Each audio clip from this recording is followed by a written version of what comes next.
En 1776, année de la déclaration d'indépendance des États-Unis d'Amérique, et 13 ans avant la fameuse révolution française, celle du Fouta se produit. Thierno Souleymane Baal défie l'ordre des Nianké incontesté et met un point final à la longue et pénible hégémonie de cette dynastie, ancrée dans ses pratiques animistes. Une révolution retentissante dans un contexte de non-droit, d'inégalité sociale, de traite négrière, de razzia, de guerre fratricide et de paganisme obscur.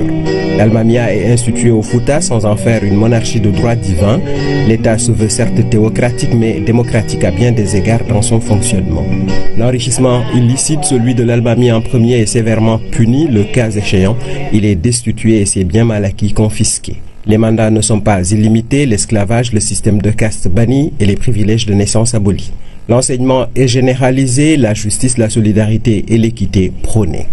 L'homme qui a porté toutes ces réformes n'aura pas eu le temps de les parachever. Ses successeurs ont essayé de continuer son projet colossal, presque utopique, dans un cadre où une nouvelle aristocratie se substitue subrepticement au Nianké, avec alliance, mésalliance, calcul d'intérêt, complot et trahison.